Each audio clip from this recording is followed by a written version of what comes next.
नमो महाज्ञानाय कृष्णाय कृष्णाय चैतन्याय हे कृष्णा करुणा सिंधु दीनबंधु जगत्पते तुमे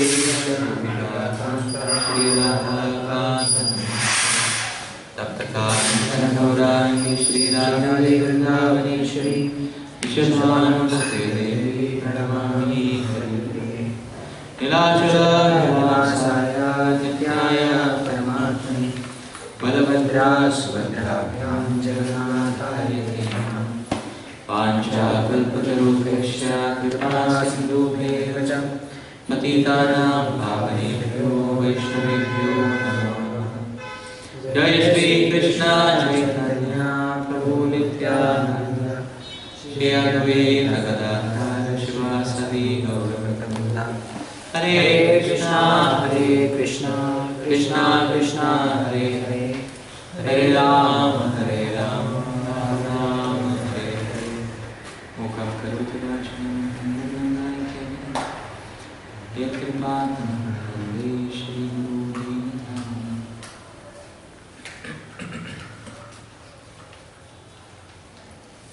Hare Krishna.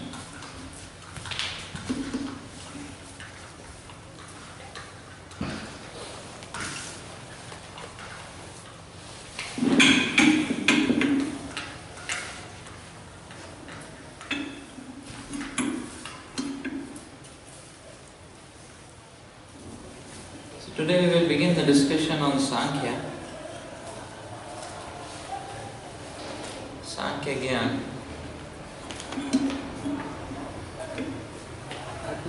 Which Lord Krishna begins from the 13th chapter, the 13th verse to the 30th verse. We'll talk about this Sankhya.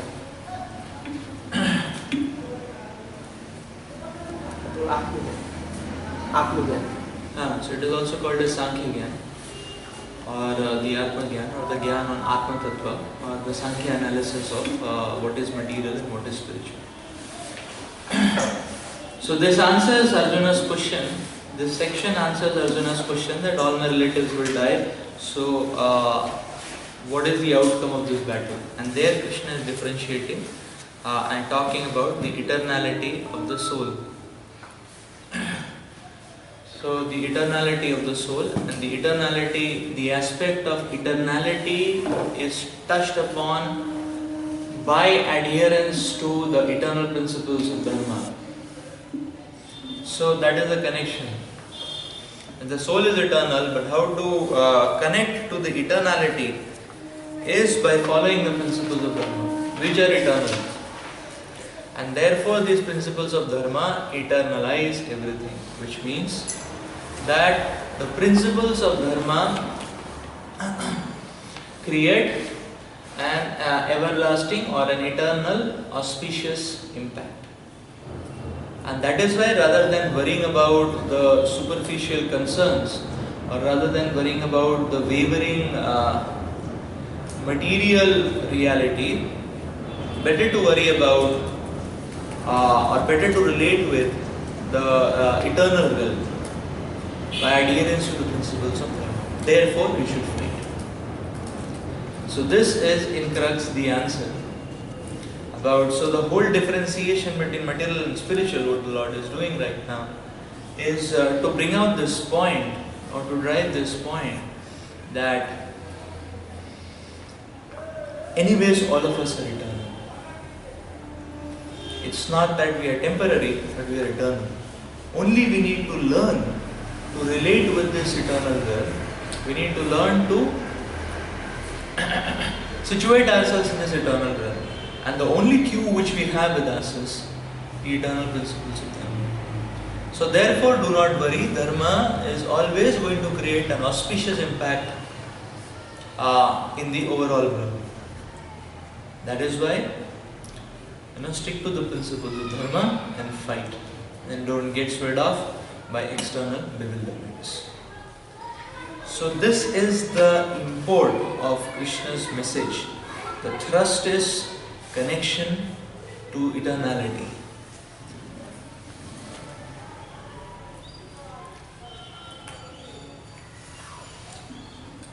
when we connect, it's just like we also have a body, and along with the body we have a shadow.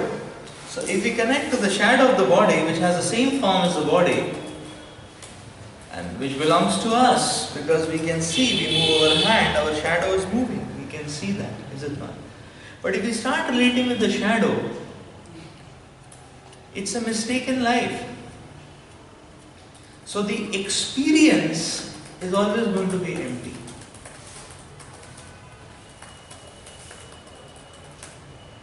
Although the action appears to be tangible and the connection appears to be quite logical, that we are in control of the shadow, this shadow is we, this shadow is I. So that appears to be quite logical, that appears to be quite visible. But when we start relating with that, the experience of activities is going to be empty. Because although the real body is present and the shadow is resting on the real body, or the material body, but the shadow is not the body.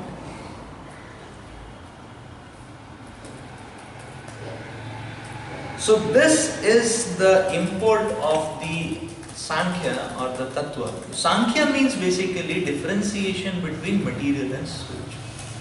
Differentiation between shadow and substance. What is shadow and what is substance? So that forms the crux of Sankhya. Because the shadow, now the shadow has two aspects. The point is that a shadow has an existential aspect, right? Whereas the body has a shadow, and the shadow has an existential aspect. There is no doubt about it.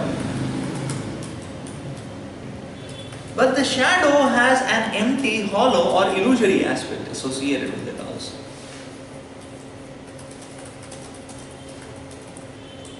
So this is an interesting point. That what we see around has these two aspects. Whereas now if we talk about the science of the soul also we will see, when we look at people around us, we will always see these two aspects. Is it that? What we relate with closes or opens various doors in our life. That's exactly what happens. So this aspect is explained, text 13 by Lord Krishna. We will touch upon this aspect as we go along this verse as well. Dehinosmin yatha dehi Dehinosmin yatha dehi Kaumanam yauvanam jara Kaumanam yauvanam jara Tata dehantara prapti Tata dehantara prapti Dhirastatra namuyati Dhirastatra namuyati. As the embodied soul continuously passes in this body from boyhood to youth to old age, the soul similarly passes into another body and death. A sober person is not bewildered by such a change.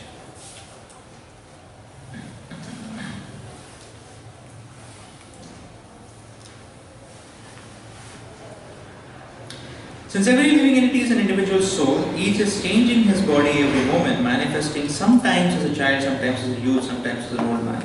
Yet the same spirit soul is there and does not undergo any change. This individual soul finally changes the body at death and transmigrates into another body. And since it is sure to have another body in the next birth, either material or spiritual, there is no cause of lamentation for Arjuna on the account of death, neither for Bhishma nor for Drona, for whom he was so much concerned. Rather, he should rejoice for their changing bodies old to new ones, thereby rejuvenating their energies. Such change of the body account for varieties of enjoyment or suffering according to one's work in life. So Bhishma and Drona, being noble souls, were surely going to have spiritual bodies in the next life, or at least life in heavenly bodies, for superior enjoyment of material existence. So in either case, there was no cause of lamentation. Any man who has perfect knowledge of the constitution of the individual soul, the supersoul, the nature, both material and spiritual, is called as a dhira or a sober man. Such a man is never deluded by the changes of the bodies. The Mayavadi theory of oneness of the spirit soul cannot be attained on the ground. The spirit soul cannot be cut into pieces as a fragmental portion. Such cutting into different individual souls would make the supreme cleavable, changeable, against the principles of the supreme souls being unchangeable. As confirmed in the Gita, the fragmental portions of the supreme exist eternally and are called shara. That is, they have a tendency to fall down into the material nature. These fragmental portions are eternally so, and after liberation, the individual soul remains the same, fragmental. But once liberated, he lives an eternal life in bliss and knowledge with the personality of God. The theory of reflection can be applied to the super soul, who is present in each and every individual body and is known as Paramatma. He is different from the individual entity. When the sky is reflected in water, the reflections represent both the sun, the moon, and the stars also. The stars can be compared to the living entities, and the sun and the moon to the Supreme Lord. The individual fragmental spirit soul is represented by Arjuna, and the Supreme Soul is the personality of God Shri Krishna. They are not on the same level as it will be apparent in the beginning of the 4th chapter. If Arjuna is on the same level with Krishna and Krishna is not superior to Arjuna, then the relationship of the instructor and the instructed becomes meaningless. If both of them are deluded by the illusory energy Maya, then there is no need of being the instructor, one being the instructor, the other being the instructor. Such instruction would be useless because in the clutches of Maya, no one can be an authoritative instructor. Under the circumstances, it is admitted that Lord Krishna is the Supreme Lord, superior in position to the living entity Arjuna, who is a forgetful soul deluded by Maya.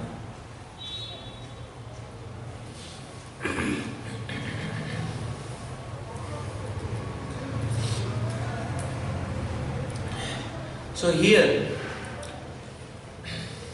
the very important point which is being highlighted, when we are talking about, when the Lord is talking about what we perceive has these two aspects in it. One that keeps changing, and the other one that is a sense of continuity. So just like we were indicating the example of the shadow of the body, the shadow has an existential aspect in the sense that shadow is not delusion. It's there. Its existence, but the point is that its existence is dependent on the substantial part, that is the body itself. Is it not? A shadow exists on the basis of the existence of the object. That means what a shadow is reflecting, the eternality aspect, what a shadow reflects is the existential eternality of the object. Right? Does it make sense? And the illusory aspect of the shadow is what? In the sense that when it comes to experience, a shadow is empty or hollow. So we can talk to people, we feel happy, we feel sad when we look at people. But when we relate with shadows, there is no question of any experience. It's all empty. Is it not? It's just like, when we are with real people, the experience is much more substantial than when we are with, say, images in a television. Is it not? So, people relate with images in a television just to pass time. Don't have nothing much more to do in their lives. But then ultimately what one hankers for is not just images. So, because ultimately one doesn't hanker for images. Otherwise, why do people have families? Why do people embark on new relationships? Why not be just satisfied with the television set? So, shadow is a shadow. That what the spirit soul requires is something more tangible. So here we are comparing a body and a shadow, is it not? A body as in some tangible existence, and a shadow being a flickering existence actually. So that means that whatever experiences we have in our life, those experiences relate with the real objects which have a longer duration of existence. And the shadows which are dependent on the object, they reflect this aspect of eternality. So that gives an indication to us that everything is resting on the platform of eternality. So similarly, Shastras explain that this material world is a reflection, is a shadow. And therefore, if we relate with the material world as all in all, that becomes an illusion. But now if we prove, why do we want to relate? Why is there a tendency to relate with the material world as all in all? Because the material world reflects the eternality of the spiritual world. Similarly, the material body, that means people whom we relate with, reflect the eternality of the spirit soul inside. And because of that reflection, we are getting attracted. So why do people need to want to have relationships in the first place? Because now material body is analogous to the shadow. So if material body is a shadow, then why do we relate with our own material body or with material bodies of others? The relationship actually exists because these bodies reflect the eternality of the soul, which is what hits to us, which is what appeals to us. Just like a computer programmer, if you give him a computer program, he becomes very excited. If you give him a mathematical problem, he becomes very nervous because he doesn't know anything about it, isn't it? Similarly, a hungry man, we give him food, he becomes very happy about it, isn't it? We give him some stories, he will not be happy about it so much at that moment, isn't it? So the point is that what the spiritual soul, what the spirit soul is made up of, constitutional position, when things and talks appear on that realm, it appeals to us. So what is appealing to us is the eternal aspect. And this is the prime difference which the Lord is pointing out here when He is talking about that the body is changing. The changing aspect is the shadow aspect.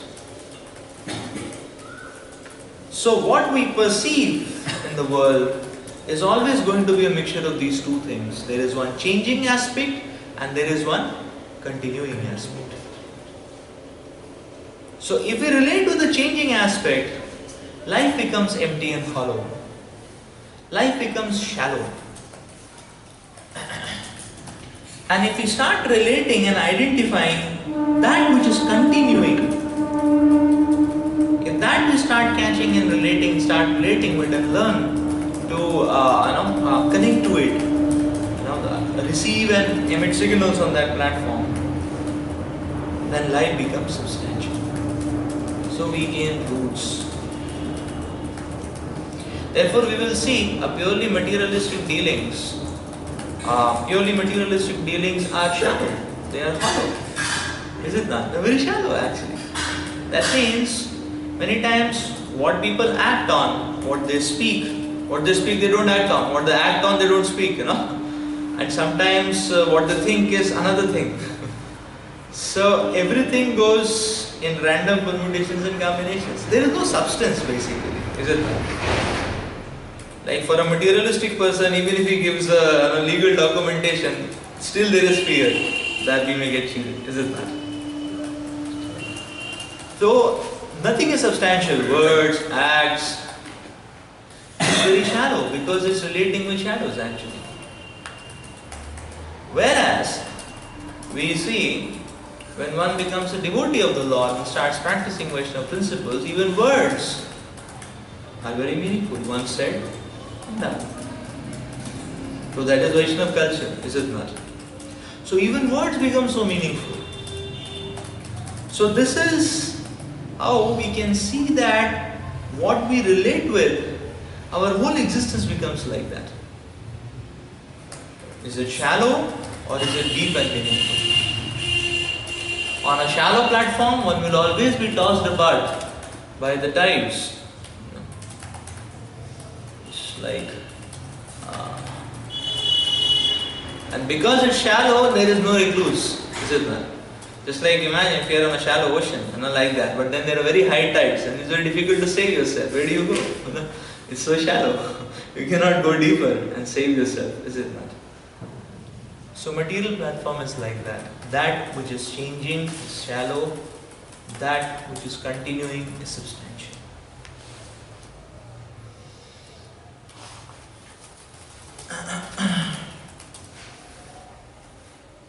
So this is the first lesson which the Lord is pointing out. That given a situation, filter out that which is continuing. Connect to the aspect of eternality. And the way to connect is Dharma. This is what the Lord is explaining. So therefore, we see Srila Prabhupada, the purport, he translates the word dhira. Dhiras tatra namuhyati. That is the part D. That is 213D. Dhiras tatra namuhyati. So dhira, Prabhupada is translating as a sober person. A person who is sober. So what does this mean? So generally in English or in the use of the language, the word sober is used in the context of alcohol, addiction to alcohol. We say the sober man means he's not addicted to alcohol. He can control himself. Like that. So that is the usage in the English of the word sober. And Prabhupada being translating this dhira as a sober man is also meaningful, because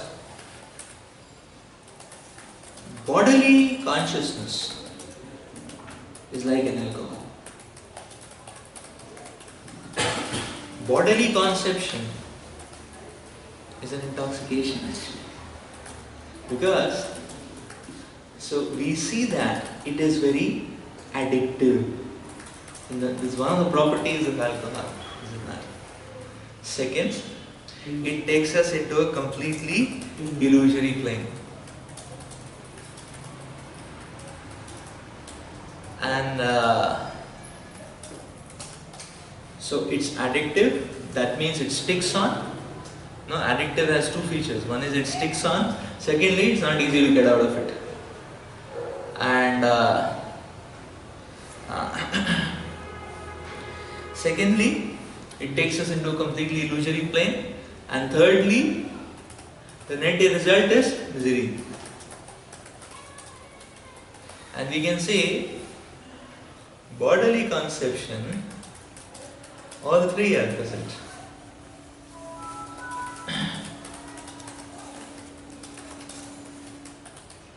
So it's addictive. In the sense that even when a living entity tries to become selfless, he finds some or the other loophole within selflessness itself. Like that. For people, they become a little broad-minded, they start having a little soft heart, they want to do something for others, social service, But within that, a person finds satiation for his ego, right? And therefore, one may go into the conception of, I am karta, dharta, bharta, and all that. Is it that? Which is what?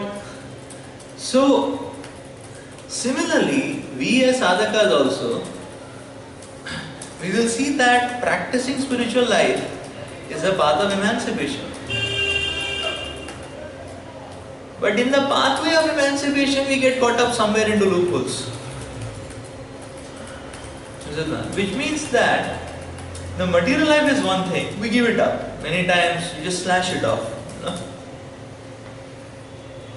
Right? Like,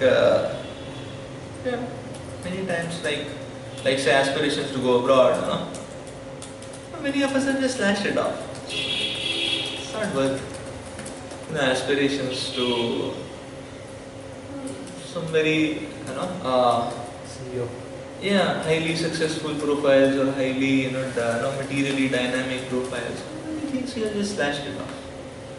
No, that's not very conducive. So, given it up. So, but the pathway which is adopted is spiritual, but within that pathway also we get caught up here and there.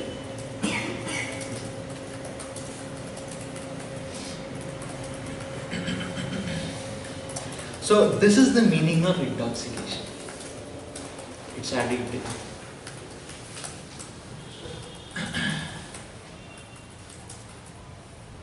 So therefore it doesn't grow. So even when one is trying to traverse the path of emancipation, still one may get caught up into that. Emancipation means liberation. Liberation. So it's like so the example is that even in spiritual activities we get caught up materially. Like one may become proud of his preaching, Now what is there to be proud in preaching? Because preaching means we are assisting Lord's message, everything, we are a messenger and the whole philosophy is there. But then what is there to be attached to following, to positions, to name fame? It's the pathway of emancipation. But we get caught up into loopholes. So this is the meaning of bodily conception being very strong. And therefore, this understanding, so there is why the Lord is telling, learn to filter things out. Because if we do not do that, we will get caught up. The logic here is that we get caught up when we connect to the illusory aspect of what we perceive. And when we connect to the eternal aspects of what we perceive, or the continuing aspects of what we perceive, we will not fall track. So what it means is that, does it make sense? It's the same thread actually. It is the same thread. So so bodily conception is like an intoxication, but the bodily conception only comes when we give passage to the changing aspects. When we give a serious attention, a serious reception, an invitation to the changing aspects of things which we encounter, then the bodily concept flows in. And the intoxication becomes intensive. So we get connected to the shadow aspects and we get caught up and interlocked. And all the results of shallow, hollow, high tides, all those things we experience. So therefore this knowledge of Atma Tattva is very important. So it's not body and soul. It is body and soul, but it is a moment-to-moment understanding of, okay, in this situation, what am I relating with? What is it that I am giving importance to?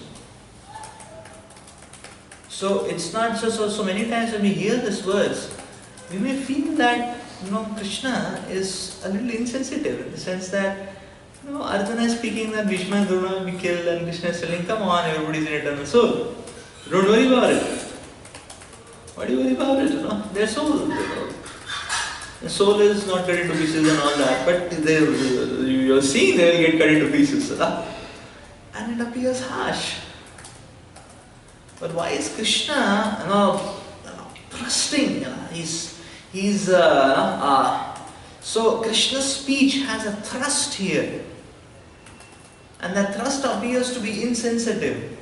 But if we understand it in the proper context of what the Lord is trying to do, or what the Lord is doing for Arjuna, and probably through Arjuna to us, the Lord is exposing these two threads and talking about that start relating not with the changing aspect of what you see, but the continuing aspect of what you see. And then you will not be moved by the superficialities. So this is the important aspect, and therefore Prabhupada, the purport also, it continues the same thread. Bhishma and Drona. Because why Bhishma and Drona are being spoken so prominently? Huh? But why is it? Arjuna was debating with them. Because 2.5 Arjuna was challenging on that point only, you know. That you remember, Arjuna was making the point to Krishna. Will you want to make me Bhishma Sudana and all that, but you are not ready to kill will you kill your spiritual master Sandipani? So that was the point Arjuna was thrusting, is it not? Or will you kill Maharaj Ugrasen? Why are you telling me to kill, my guru? So that's why Bhishma and Drona are the center of the discussion now, is it not? Because that was 2.5 or 2.6, that was Arjuna's main challenge point to Krishna. Why are you forcing me to do this? So therefore, the Lord takes on to explain this. So the Lord is thrusting Arjuna with this vision to start seeing. And therefore Prabhupada is mentioning in the purport here that Bhishma and Drona anyways are going to get a very a wonderful destination. And whatever Arjuna does, it's not going to affect that, is it not? Because so that's what Prabhupada mentions here, that Bhishma and Drona anyway they'll either get a spiritual body or they will get a heavenly body. So why Arjuna is bothered about it? So what is there of concern or what is there of value is the eternal principles. Not that the temporary principles are to be neglected, but the question here is of place value, which occupies a higher place value. So in terms of eternal principles, temporary principles don't carry much meaning. That's the point. So to explain this and substantiate this, the Lord is speaking about the changing aspects of things and the continuing aspects of things, like that. Just like in normal day-to-day language and speech, we may say, okay, like sometimes we meet our relatives, brothers, sisters and all that. So we meet them after some time, they appear to be very grown up, or niece or So some child, after 10 years of meeting and he's grown up, and he says, oh, you grown up? So much big. You are so small and now you become so big, like that. So small and big, there is a changing aspect. Is it not? In this situation. But there is a continuing aspect also. That is you. Is it not? You were small, you have grown big. Is it not? So in this, this is what the Lord is pointing. When we say Kaumaram, Yauvanam, Jara, that means there is the changing aspect and there is a continuing aspect. So technically, now somebody says, no, I am completely changed, So this also, the speech, I am completely changed, has a changing aspect. Yes, person is changed probably, Sometimes some people are fatty and then they get some disease and they become very weak, Sometimes the reverse happens, people are very healthy and some they become very chubby, Is it not? So there is a changing aspect of it. But there is a continuing aspect, which is that I. Even if I say that I am completely changed, but who is that I? That is the continuing aspect of it. Is it not? So this is explained also more technically as internal and external reincarnation. External reincarnation is change of body, whereas the change of body is always taking place, little by little, by little, by little.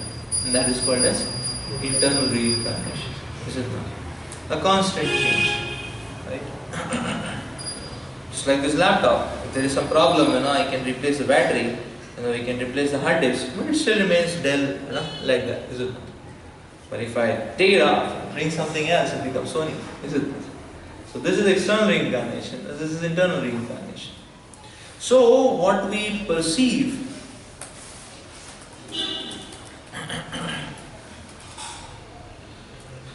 so that is the example which the Lord is giving to explain this aspect.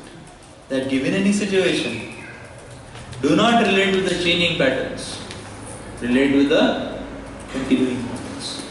So that is a clue for us, or that is the pathway and a clue for us to transcend to the spiritual dimension or the eternal dimension. Right?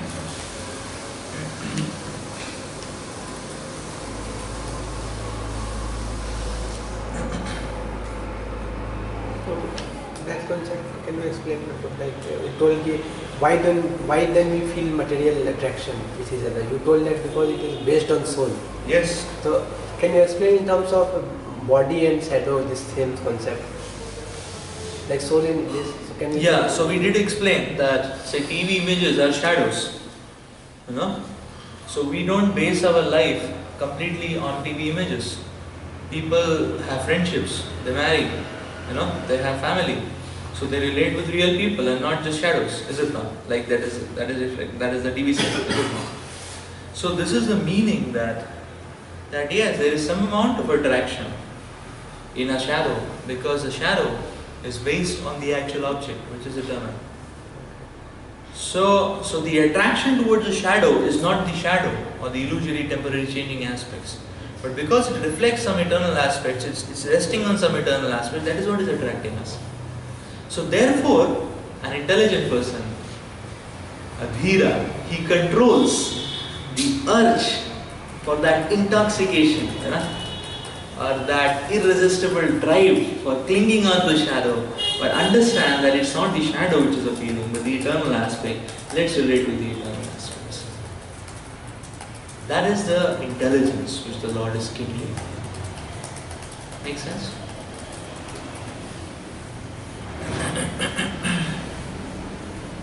So that is the intelligence. Now if we understand this, then we will be able to understand now the further flow of verses. You know? It's related, because now all of a sudden the Lord has spoken here about Dehirosmin Yatadehe. And now the next verse immediately the Lord speaks some other track. You know, text 14. Matra sparshastu kaunteya Shitoshna sukha dukkada Agama payino nitya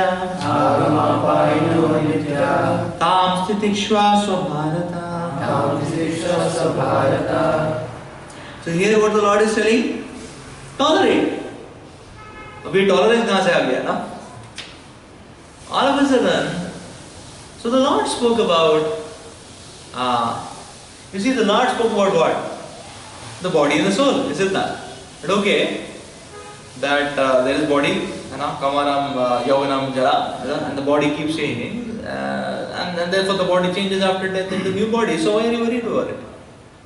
That was the previous verse. And now here the Lord is telling, Matra Spashasya Kaunteya, Shitoshana Sukha Dukkha. So what is this? So where from this tolerance aspect has come into picture? You know? So body, soul, and what is tolerance then? You know? If it is body, soul, where is tolerance? Like that. Now to add further spice to the contradiction, you see, previous 3 verses, Lord Krishna is slashing on bodily conception. Because the Lord starts speaking Ashoshayan, Anvashochastam, Pragyavadam, Sabhashate, Gatashuna, Gatasumsa, Nanu Shochanti Pandita, so you fool, you think you are a big Pandit and you are, what are you lamenting for? So Sayan, it's not worthy to be lamented. So he is slashing on bodily conception. That you bodily conception, chi, That is how the Lord starts, And then the Lord is slashing the same thing. In the previous verse also he is saying, He says, Tata Dehantara Prati, what's the problem? And the soul is anyways changing body, so what's the problem? So he is talking about bodily conception. And now, interestingly, text 14, the Lord is telling Arjuna, he's addressing Arjuna as Kaunteya. My dear son of Kunti. So what Arjuna, the Lord is highlighting here? Kunti is the mother, What is the relationship of Kunti with Arjuna? It's a bodily relationship. So 3 verses, the Lord is slashing on bodily conception. And then he says to Arjuna, Kaunteya. And then he says to Arjuna, Bharata. And that is also bodily connection to his dynasty. Again, descendant of the Bharat dynasty. So very interesting here actually that the concept of body soul and the concept of tolerance is very powerful. So who can explain? Yes, someone was very excited about it. Here basically what this is a guess, spiritual guess. So Krishna is telling basically that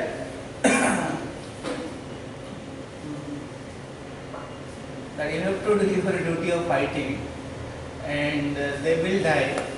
So there will be some pain, but tolerate that for the higher cause. That higher cause is that you are fighting from the side of religion, and there is no harm going to be them. And another thing is that why he is addressing Arjuna as Kaunteya and Bharata Sabha is that he wants to, although we understand that we are not the body, we are the soul, and we are spiritual items, but immediately after knowing we can't give up that concept, it will take some time to give up that concept. So till that time, Tolerate. Okay. Till that time, you tolerate. Okay. Yes, sure. Krishna is asking Arjuna to tolerate because it's very easy for a conditioned soul to relate with temporary things, which he has already smashed. Now he is saying tolerate, not to relate with temporary things. Come to your senses, see the eternal things, see the eternal. And he is addressing to son of Kunti and Bharata because he belonged to so great dynasty, his mother, who, not to make a bodily conception, to remind him that you are belonging to a great family.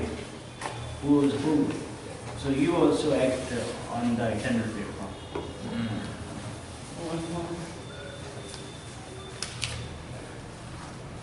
Okay.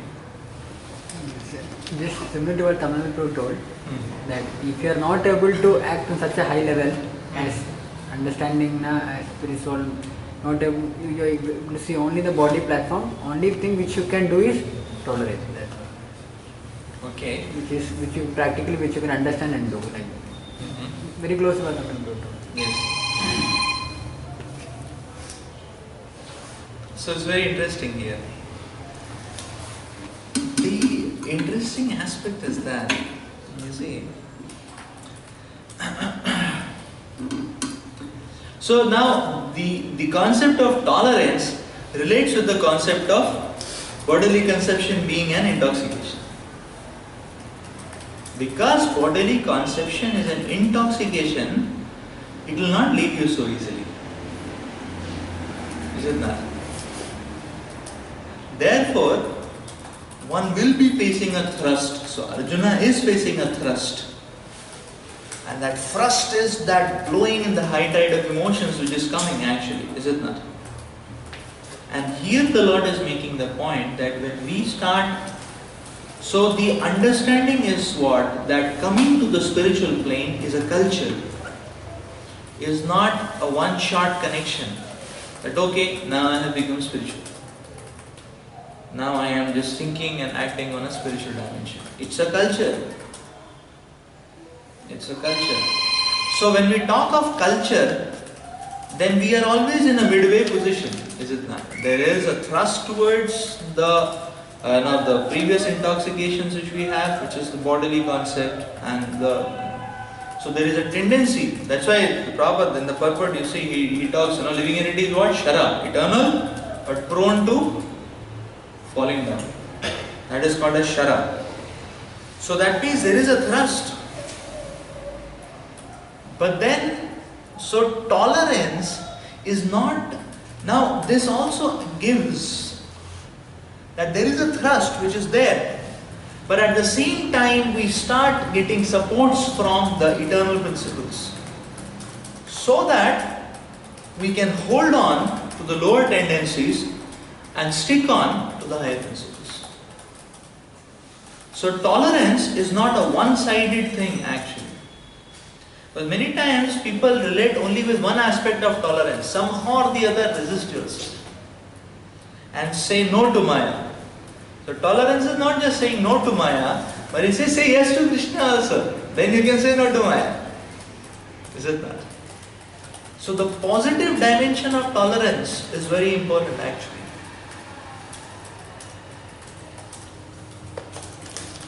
Therefore we see our Shastras, our process, our Acharyas, they focus more on Artha Pravritti and not Anartha Nivritti. Because when you say Anartha Nivritti, it's only one side of the coin, you know. Just hold on, just don't succumb to it somehow or the other, you tolerate. That's the connotation which comes. But tolerance has a very positive connotation also. Tolerance has a very positive connotation also. And that is that relate with the positive, connects to the positive. Very powerful. So this is important. And therefore,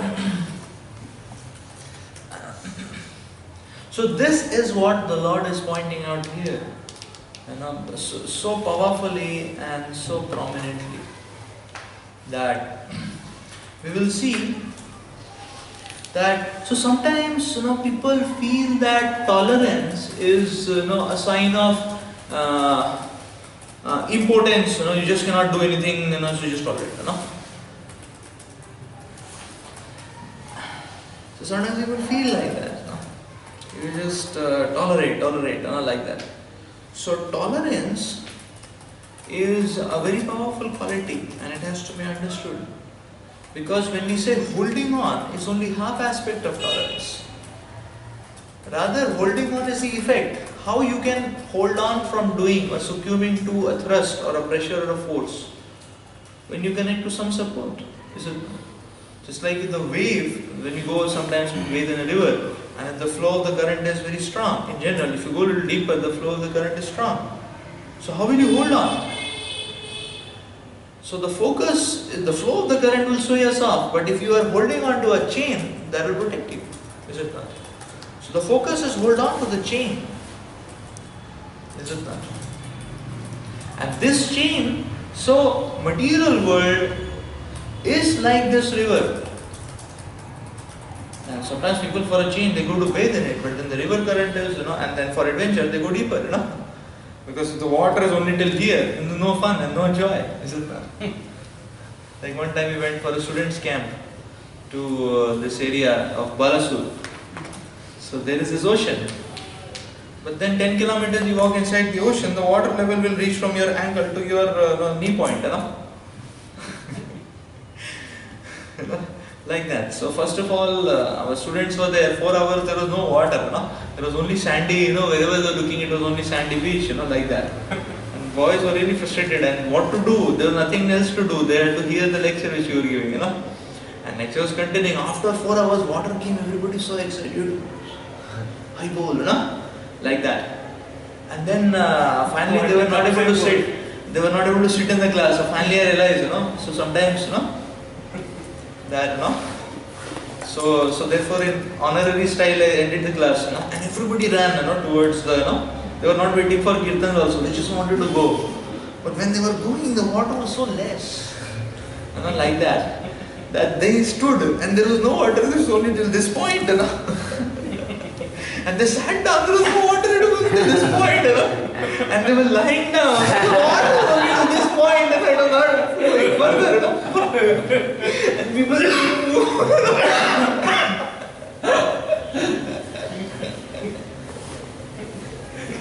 like that it is in Tamluk also. Yeah? You get this river. Tamluk goes away. But if you go to Jagannath Puri, it's not like that. You know? That water can completely capsize us, is it not? So, sometimes for the sake of details, a person goes deeper into the material waters. But then material waters are very strong current actually, and they completely overwhelm.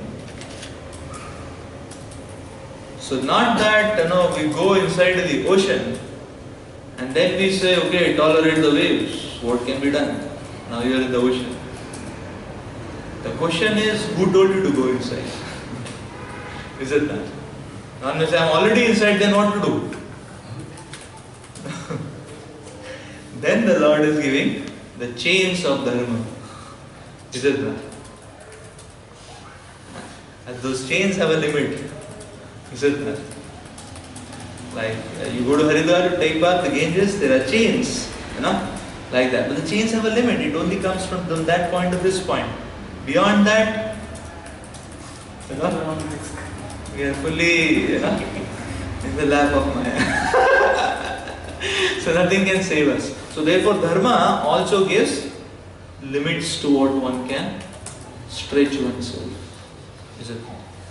Therefore, you will see in Shastras when principles are given, it is given, okay, one stage we cannot do this, second, third, fourth. ऐसा नहीं कि continuously चल रहा है. It is not an infinity continuum, It's 1, 2, 3, 4, बस उससे आगे नहीं. Is it not? That is the point.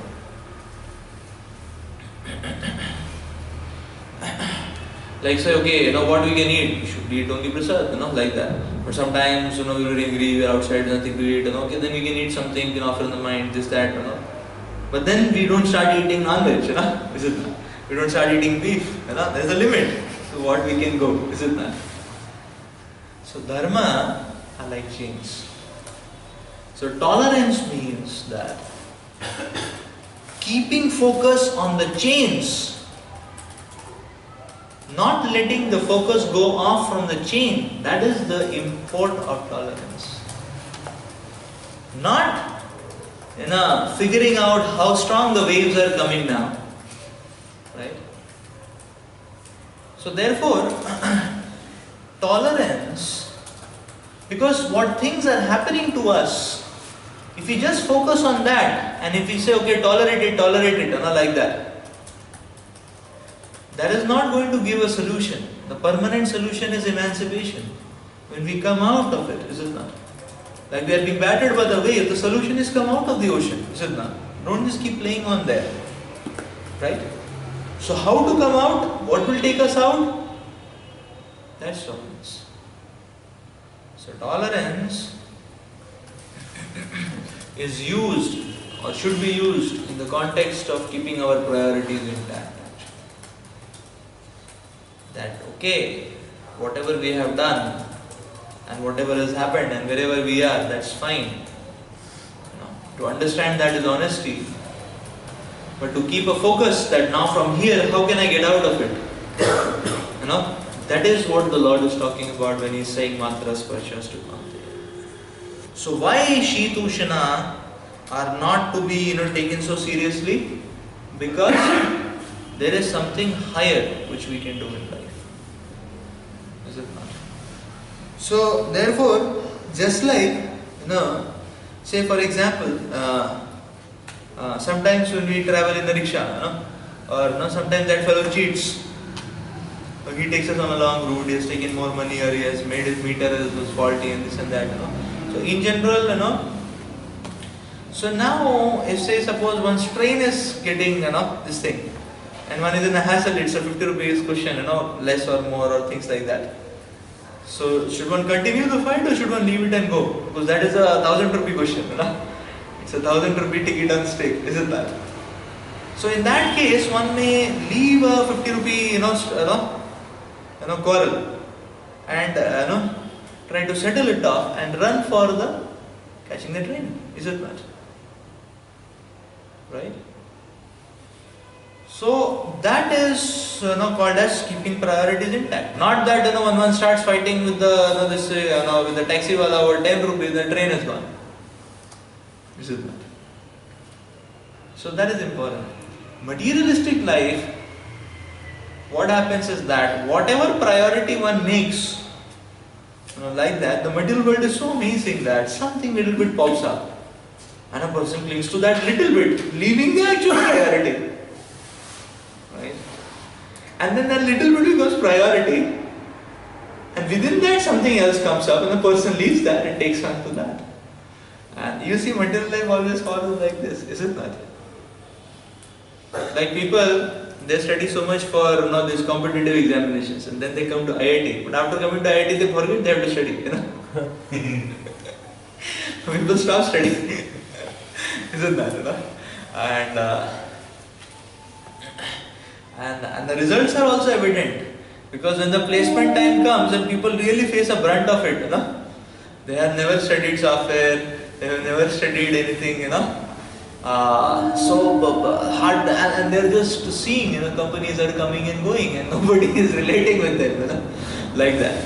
So this happens actually, isn't that? But a person completely loses. So this is how one takes something as priority, one loses track of that. He takes another thing as priority, he loses track of that. So material life goes on like that.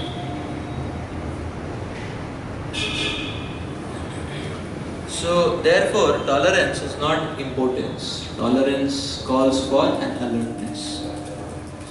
Understand what is a higher priority and act accordingly.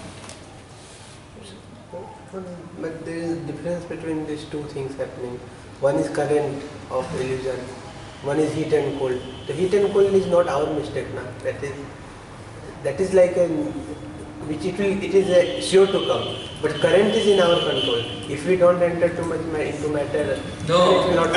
in one sense everything is in our control, and in one sense nothing is in our control. That is the doctrine of karma. Karma means what? That at the starting point everything is in our control. Is it not? Like some devotees go to Puri, they don't go to the ocean. They take up businesses from a distance. Right? So relatively they are quite safe. Is it not? Nothing. Is it not? And right? So in that sense everything is in our control. But once you are inside the ocean, nothing is in your control. You got the point, huh? So heat and Because cold, we have lost our control ourselves, is it not? heat and cold. Just like, say I got the dengue, like that. Now it's not in my control, like that. Right? So, but then this virus is there, and it this mosquito is there, and it bites many people. Some people get the disease, right? So now why others are not getting the disease and why he is getting the disease? That's karma, right? Is it not? So karma means what? Everything is in our control, but when we have made the choice, then nothing is in our control. This is the meaning of karma. Is it not? Right now we are sitting, everything is in our control. We can chant, we can hear Krishna Katha, we can read Prabhupada purports, we can go to sleep, we can dream of something else. Everything is in our control. Is it not? Right? But then when we make the choice, now it becomes 10 o'clock in the day, then nothing is in our control. You should just go to sleep. Is it not? Right? That's the whole point. You got the point, na? When you go for purchasing, for the cooking, everything is in your control. You can get any sabji you want. But when you have cooked a preparation and offered to Krishna, then nothing is in your control. Whatever is made, you eat it, obviously. So this is karma. You got the point, na? So now, yes, that fact is there that we have landed up into these waves and we are getting battered. It is our own misdoing. But now what to do? How to come out? So tolerance in the normal sense is okay. No, it's your own misdoing. You accepted that. Okay, I am a criminal. I am a fallen soul. But then just by doing that, we don't get out of it. We get out of it when we focus on the chain. You got the point, huh? That way. So when you focus on Artha Pravritti, that will take you out. When you just say Anartha, I am so fallen, usse kya fayda hai, no? You remain fallen only, na? Right? So honesty is the first point. We accept it, admit it, move on, move ahead. That is the aspect which the Lord is talking about. Make sense? Yes. Right, so that is the aspect. The other very important aspect which the Lord is pointing out here, we made this point that why is the Lord calling, Kaunteya and Bharata? And some devotees made a point that can also talk about the very powerful lineage that is the son of Kunti, is such a great devotee, so better behave yourself, He is the son of coming in the Bharata dynasty, Bharata, so King Bharat, what a spiritual personality he was. So that also is an aspect which is highlighted by this kind of talk. So this gives a very wonderful lesson. The lesson is what? That in everything in this world, there are both these factors present. The temporary factor and the eternal factor. Is it not? Now one can relate with the temporary factor of the thing and become stooped into illusion or get further entangled, and one can relate with the eternal aspect of a thing and rise above. Is it not? So when you say Kaunteya, the bodily relationship with Kunti ignites a spiritual responsibility. Look at the fabric of, because what it says, look at the fabric of the spiritual substance of Kunti, and you are related to Kunti. So, what is the calling? The calling is right in the spiritual plane. So that bodily relationship is giving rise to something, is pointing out to a very powerful spiritual calling, is it not?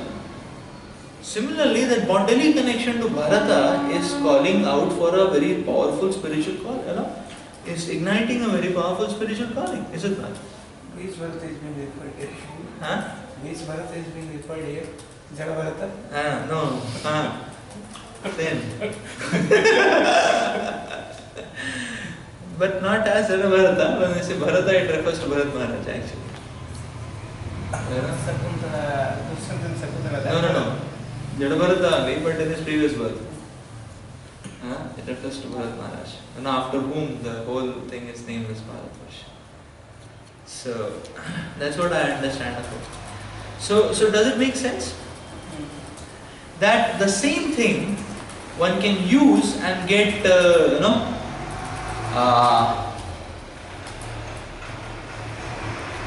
same thing, because just like say, Prabhupada, when Prabhupada left the planet, then different disciples took on to different, they held on to different aspects of the relationship with Prabhupada, and therefore they took on to different courses. So there were some disciples who took on that, okay, Prabhupada is left, but then Prabhupada is living in the mission, Prabhupada is living in his instructions, so let me become more serious in my Krishna consciousness. So now one may say, okay, and many devotees, they say that, okay, they were crying and they were completely devastated and like that.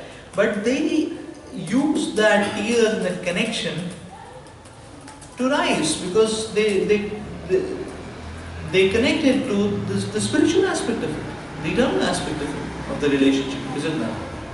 But there were other disciples also who, because Prabhupada left the planet, they left to practice Krishna consciousness. They become diluted in their practices. And they were very attached to Prabhupada. When Prabhupada was there, they were there. And what Prabhupada would say, they would do it. But when Prabhupada was not there to say, they didn't do anything. So they didn't forget, no, Prabhupada is gone. Now what is there? Nothing is remaining. So finished. So what happened is that there was a connection to the temporary aspect of it. So everything in itself, gives both these directions to us. And the living entity has a choice always with what to relate with. We can use the same situation to become more serious in Krishna consciousness, and we can use the same situation to give it as an excuse to become diluted and go further away from Krishna. Is it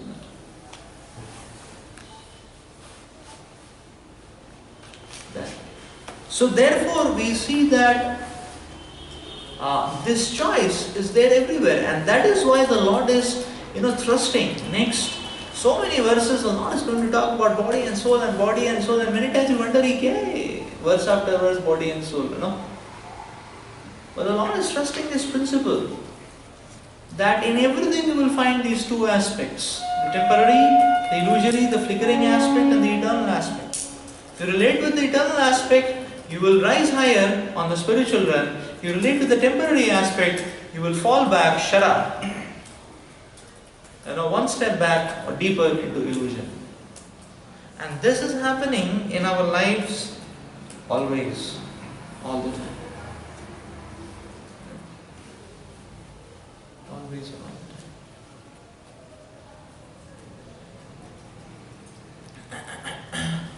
the time. So this is very important actually.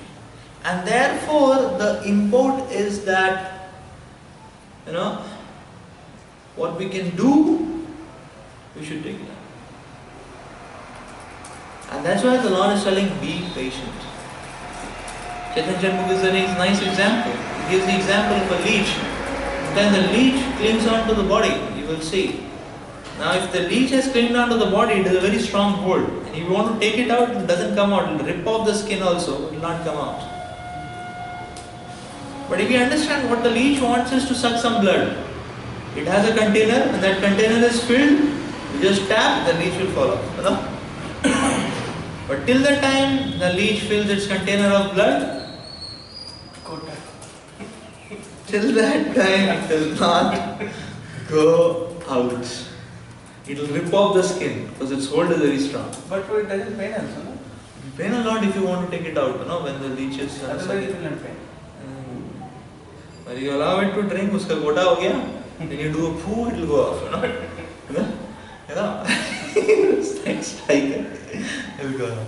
So many times actually the material tides are like that. They have their quota, what they want to do,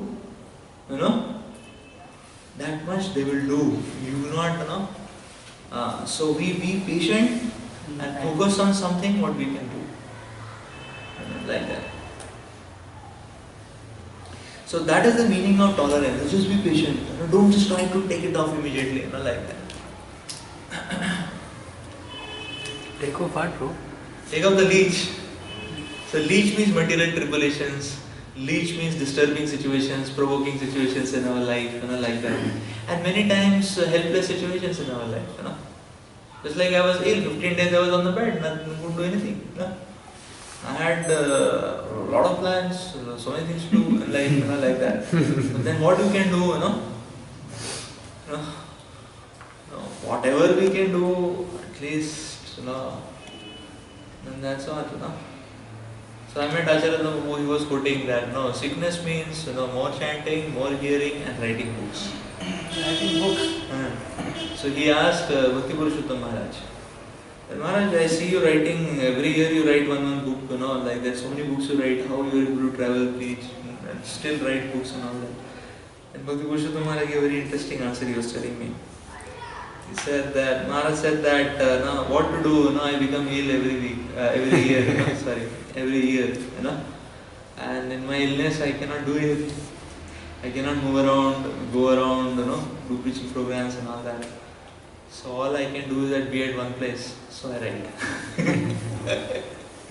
So the point is that the focus is not on the current. The focus is on the chain. Is it not? That yes, the situation has come, it will suck that much of blood. Now, obviously it's my own fault, but then we don't keep crying, oh, it's my fault, it's my fault. To do something what we can do in whatever position which we what we can do. Is it not? Right? So that is the point. That yes, we focus on something what we can do.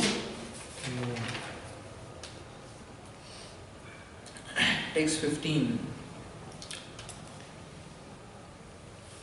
Yamhina vyatayanti ete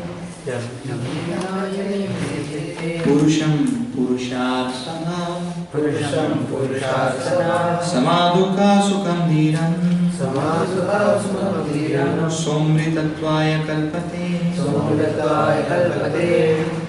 O best amongst men, Arjuna, the person who is not disturbed by happiness and distress and is steady in both is certainly eligible for liberation.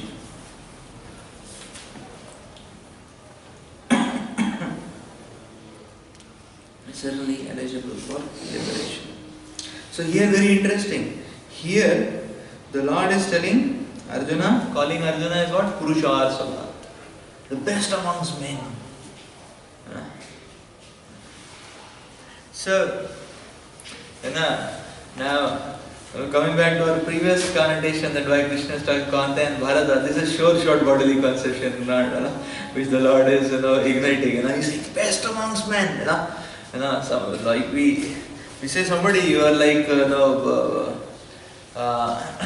you're like Superman, you're like it's short bodily conception. And then the Purusharsavaha is something like that. It's the Lord who is using here, Very nice. So this is a very sweet flavor of Krishna consciousness. So the Lord is kindling bodily conception to inspire Arjuna to overcome bodily conception.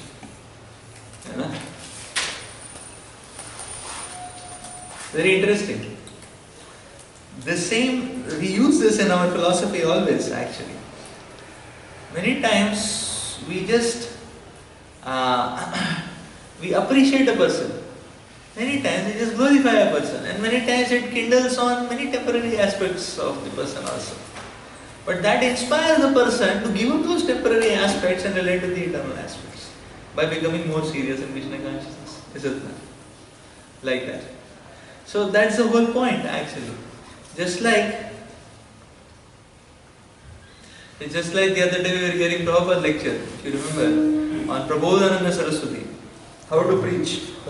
And Srila Prabodhananda Saraswati Maharaj says, Dante Nidhayatinakam Punape, what was that? That you put a straw in your teeth and you say, my dear sir, you are so nice, you are so intelligent, So therefore, what to do? You put your intelligence in the side, accept Lord Chaitanya's mercy. Is that right? This was the whole message of Prabodhananda Saraswati, how to preach, right? So it kindles the temporary aspect, to enable the person to overcome the temporary aspect. This again brings out that same point that within temporary is the seed of eternality. And if we kindle that, it's like people, so sometimes we may glorify particular skills of a person, is it not?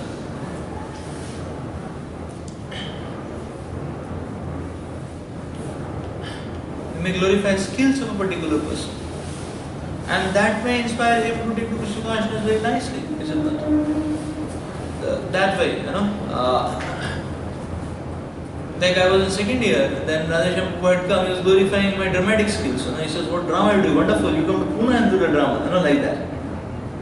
So I was very excited. He said, okay, I will do the drama in Pune, like that. But then I went to Pune. Here there was no voice in KGP. We used to get up at 5:30 and do some little bit of chanting, a little bit of Mangalarti, and that's it. And once in a week class and all that. But Pune means 4:30 morning program. Till 9:30 morning program. 10:30 brahmachari class, junior brahmachari class. 11:30 another brahmachari class. 5:30 weekly program. House programs. This was the meaning of what it means in Pune. Like that. So and there is Mahamantra writing, which we never knew because we never stayed in voice that time. Like that. So the point is that it's a temporary skill, drama, but then that led to attachment to something which was very powerful, staying with Radha Kunja Vihari and the devotees. Again. So this is Krishna consciousness actually. Therefore we don't too much keep crying what we are, where we are put into, because everything has a seed of eternality in it. For whatever we have, wherever we are, whoever we are, we can still connect to Krishna. And that is the point which should be a focus emphasis. So here Krishna is telling, Arjuna, you are the best amongst men. So powerful you are. So therefore, don't get disturbed by happiness and distress. Take it out. That's what the Lord is talking about here. And take it out actually. This is the pathway of liberation actually.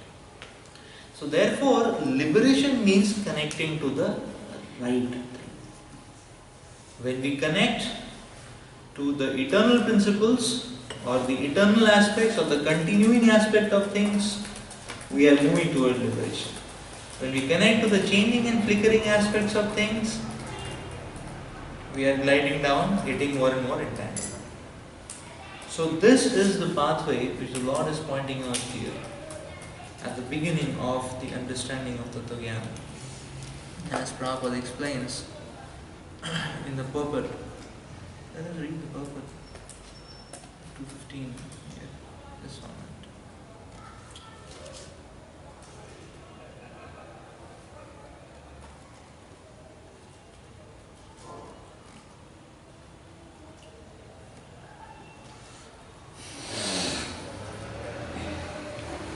Anyone who is steady in his determination for the advanced stage of spiritual realization and can equally tolerate the onslaughts of distress and happiness is certainly a person eligible for liberation. In the Varnashrama institution, the fourth stage of life, namely the renounced order sannyas, is a painstaking situation. But one who is serious about making his life perfect surely adopts the sannyas order of life in spite of all difficulties. The difficulties usually arise from having to sever family relationships, to give up connections with wife and children. But if anyone is able to tolerate such difficulties, surely his path to spiritual realization is complete.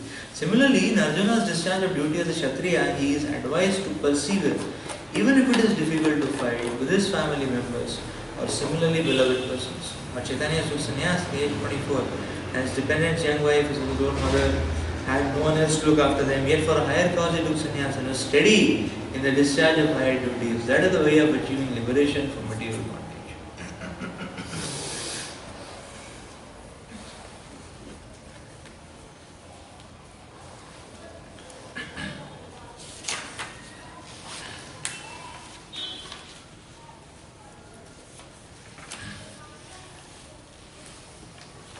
So here what is being explained is the fruit of tolerance. The fruit of tolerance is liberation. That's what is being clearly explained. And he says that the calling has to be the calling of discharge of higher duties. Not the calling of provocations, not the calling of temporary situations, but the calling of duty. Higher duties. That is a way of achieving liberation. Prabhupada gives the example of Lord Chaitanya, and Lord Chaitanya took sannyas because that was the higher calling. And similarly, Prabhupada gives the example that Arjuna, for him now the higher calling is fighting. So he should persevere in that direction. So that means before tolerating one should judge the situation. Yes. Whether there is some higher purpose or not. Yes. Otherwise that tolerating is useless. So that situation brings two things along with it. One is the flickering thrust, and another is some eternal principle, like that. So we catch on to the continuing, the eternal principle, and we don't succumb to the thrust, like that. So this is a very important principle which the Lord is pointing out here. So Arjuna's duty as a Kshatriya was to fight. Chaitanya Mahaprabhu's duty as a sannyasi, he has not taken the sannyas at that time. So That was the mission Lord Chaitanya's advent, which everyone was, pointing, which was announced to everyone, is it not? Like if a trailer is shown, the movie should follow the trailer, not that the movie is completely different. People thought it was a, violent romance, but it turned out to be a tragic, some arts thing, like that people get frustrated. They say, okay, what is this? This is that. So the movie has to substantiate the trailer. So Lord Chaitanya's trailer is what? Extreme love for humanity and an example of the mercy, and for the sake of the mercy, what the Lord is doing. So that's how it is it not? So, but the point for us is, the lesson is what? That yes, in our own lives also we will see that there are pushings and pullings which are on the immediate platform, and there are some deeper principles. So, not succumbing to the pushing and pullings, we connect to the deeper principles. So, what appears is not very important. But what leads to where is very important. It's like when we want to go from here, and we see multiple options of roads. So some road may look very broad and not much traffic, and the other road may look to appear to be very narrow and crowded and jammed, packed. But we don't just choose a road just because one road is looking empty and looking broad and not much vehicles there. We take our we just turn in the direction of that road. We have to be sure also that is that road taking to which destination? Is it that? Where do we want to go has to be first in place. So tolerance means keeping alert and vigilant to keep that goal intact. And then the choice is always, you take a road which will take you there, even if that road is fraught with problems, but at least it leads to the right destination, is it not? That is very important for sadhana. So sadhana means struggle to cling on to the right road. That's the meaning of sadhana. That's the meaning of the sadhaka. One who adopts this culture of connecting to the eternal. And that's what the Lord is going to explain further, which we will discuss tomorrow morning. So we'll stop here. Srila Prabhupada ki jai. Morning we'll continue with our discussion on this Atma Tattva. Hare Krishna.